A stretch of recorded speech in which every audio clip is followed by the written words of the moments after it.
সবাইকে স্বাগত। আশা করি আপনারা সকলেই ভালো আছেন। আপনারা যারা পরীক্ষা দিবেন, আপনাদের পরীক্ষাটি লিখিত হবে। আজকে একটি লিখিত পরীক্ষার প্রশ্ন প্যাটার্ন নিয়ে এসেছি। ইনশাআল্লাহ এই প্যাটার্ন থেকে 25 থেকে 30 নাম্বার অনায়াসে কমন পাবেন। ধৈর্য সহকারে সম্পূর্ণ ভিডিওটা দেখেন, আপনি পরীক্ষায় পাস করতে পারবেন। আমি দেখিয়ে দিব কোন কোন টপিক, কোন কোন বিষয় থেকে পরীক্ষায় প্রশ্ন আসে। আমি সকল কিছু দেখিয়ে দিব। অনেক পরীক্ষার্থী ফেল করে কারণ একটাই, পরীক্ষার প্রশ্ন প্যাটার্ন বোঝে না বলি। লিখিত পরীক্ষার সিলেবাসটা কিন্তু একদম শর্ট। আমি আজকে A to Z দেখিয়ে দেব। সম্পূর্ণ ভিডিওটা ধৈর্য সহকারে দেখেন, ইনশাআল্লাহ আপনি পরীক্ষায় পাস করতে পারবেন।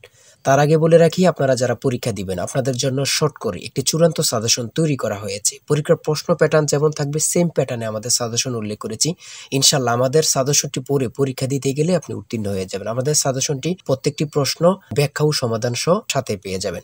ইনশাআল্লাহ যারা যারা পরীক্ষা দিবেন প্রত্যেকে 100 টাকার বিনিময়ে হলেও আমাদের সাজেশনটি সংগ্রহ করবেন।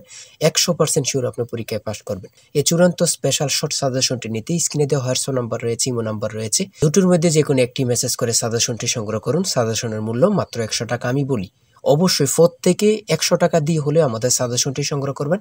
সাজেশনটি পড়ে পরীক্ষা দিতে গেলে আপনি উত্তীর্ণ হয়ে যাবেন। আমি মূল কথায় চলে আসি। দেখেন এখানে রয়েছে, সর্বপ্রথম বুঝতে হবে লিখিত পরীক্ষায় কোন কোন বিষয় থেকে প্রশ্ন আসে। 1 নম্বর হচ্ছে সন্ধি বিচ্ছেদ, কারক ও বিভক্তি, এক কথায় প্রকাশ, বিপরীত শব্দ, তারপরে প্রিপোজিশন, তারপর ভয়েস থেকে, তারপরে ইংরেজিতে শর্ট করে একটি প্যারাগ্রাফ থাকবে, তারপরে গণিত থাকবে, সর্বশেষ সাধারণ জ্ঞান থাকবে। এতটুকুই কিন্তু লিখিত পরীক্ষার প্রশ্ন প্যাটার্ন। আমি সকল কিছু দেখিয়ে দিব, সম্পূর্ণ ভিডিওটা দেখুন। দেখেন 1 নম্বরে রয়েছে সন্ধি বিচ্ছেদ। এখানে 4টা সন্ধি বিচ্ছেদ দেওয়া আছে। আপনি যদি 4টা পারেন 4টার জন্য 4 নাম্বার পেয়ে যাবেন।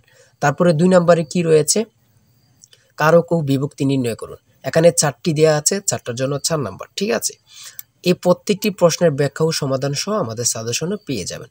তারপরে 3 নম্বরে রয়েছে এক কথায় প্রকাশ করুন। অর্থাৎ এখানে এক কথায় প্রকাশ 4টা দিতে পারে, 5টা দিতে পারে, প্রত্যেকটার জন্য 1 নাম্বার করে কিন্তু। তারপরে 4 নম্বরে রয়েছে অর্থসহ বাক্য রচনা করুন। এখানে 4টা দেয়া থাকবে, 4টার জন্য 4 নাম্বার। তারপরে 5 নম্বরে থাকবে শুদ্ধ করে লিখুন। এখানে 5টা দেয়া থাকবে, 5টার জন্য 5 নাম্বার পেয়ে যাবেন, অথবা 4টা দেয়া থাকবে, 4টার জন্য 4 নাম্বার। অর্থাৎ এখানে যদি 5টা প্রশ্ন থাকে 5 নাম্বার পাবেন, 4টা প্রশ্ন থাকলে 4 নাম্বার পাবেন। কিন্তু এই প্রশ্ন প্যাটার্ন অনুযায়ী সেম প্যাটার্ন আপনাদের পরীক্ষা হবে। আমার কথা বুঝতে পারছেন? তারপরে 6 নম্বরে কি রয়েছে, ইংলিশ থেকে preposition, fill in the gaps with preposition. Preposition 5টা থাকবে অথবা 4টা থাকবে, প্রত্যেকটি প্রশ্নের মান কিন্তু 1 করে, বোঝেন কিন্তু। তারপর make the sentence with the following phrases. ঠিক আছে, এখানে 5টা থাকতে পারে, 4টা থাকতে পারে, কিন্তু প্রত্যেকটার জন্য 1 নাম্বার করে। হ্যাঁ, তারপর অপর দিক দিয়ে কি আছে আমরা একটু দেখে নিই। তারপর রয়েছে কারেক্ট দ্য ফলোইং সেন্টেন্স। ঠিক আছে, এখানে 5টা থাকবে অথবা 4টা থাকবে, প্রত্যেকটার জন্য 1 নাম্বার করে আপনারা পেয়ে যাবেন। তারপরে ভয়েস থেকে থাকবে 4টা থাকবে, 4টার জন্য 4 নাম্বার। তারপরে থাকবে make sentence with the following pairs of word.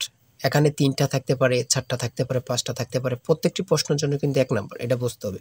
আমি কোন কোন বিষয় নিয়ে আলোচনা করতেছি, এই বিষয়ের উপরে কিন্তু পরীক্ষা থাকবে, বোঝেন কিন্তু আগে। তারপরে গণিত রয়েছে। 11 নম্বর রয়েছে একটি বইয়ের মূল্য 24 টাকা।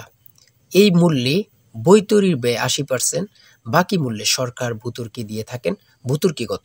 খুবই গুরুত্বপূর্ণ একটি প্রশ্ন। দেখেন এই প্রশ্নটির সমাধান কিন্তু দেয়া আছে আমাদের সাজেশনে সেম ভাবে। প্রত্যেকটি প্রশ্নের ব্যাখ্যা ও সমাধান সহ পেয়ে যাবেন। ঠিক আছে, অঙ্কটি দেখে নেন। এই অঙ্কটি যদি পারেন তাহলে আপনাকে 5 নাম্বার দেয়া হবে। তারপরে 12 নাম্বার রয়েছে মাতা ও 3 পুত্রের বয়সের গড় অপেক্ষায় পিতা ও 3 পুত্রের বয়সের গড় 2.5 বছর বেশি। পিতার বয়স 50 হলে মাতার বয়স কত? খুবই গুরুত্বপূর্ণ একটি প্রশ্ন। এই প্রশ্নটির সমাধান দেয়া আছে, আপনারা এটি দেখে নিন। তারপরে রয়েছে 13 নম্বরে একটি পণ্য বিক্রয় করে পাইকারি বিক্রেতা 20% এবং খুচরা বিক্রেতা লাভ হয়। ঠিক আছে, যদি পণ্যটি খুচরা বিক্রয় মূল্য 576 টাকা হয়, তবে পাইকারি বিক্রেতার ক্রয় মূল্য কত ছিল বা কত? খুবই গুরুত্বপূর্ণ একটি প্রশ্ন। ঠিক আছে, এই প্রশ্নের সমাধানটি আপনারা দেখে নেন। তারপরে রয়েছে মান নির্ণয় থেকে একটি অঙ্ক রয়েছে, খুবই সহজ মান নির্ণয়ের অঙ্ক, আপনারা সকলেই জানেন। তারপর সর্বশেষ সাধারণ জ্ঞান রয়েছে। সর্বশেষ সাধারণ জ্ঞান, বাংলাদেশের প্রাচীন জনপদ কোনটি? খুবই গুরুত্বপূর্ণ। তারপরে রয়েছে দেখেন খ নাম্বার, কতটা গুরুত্বপূর্ণ, কত পরীক্ষা যে আসছে আল্লাহ ছাড়া কেউ জানে না। তারপরে গ নাম্বার, বাংলাদেশের ভোটার হওয়ার সর্বনিম্ন বয়স কত? আপনারা সকলেই জানেন, খুব গুরুত্বপূর্ণ। গ নাম্বারে রয়েছে বাংলাদেশের নেভাল একাডেমি কোথায় অবস্থিত? খুবই গুরুত্বপূর্ণ। তারপর ও নাম্বার, 6 নাম্বার, গম্ভীরা বাংলাদেশের কোন অঞ্চলের লোকসঙ্গীত? খুবই গুরুত্বপূর্ণ, চাঁপাইনবাবগঞ্জের।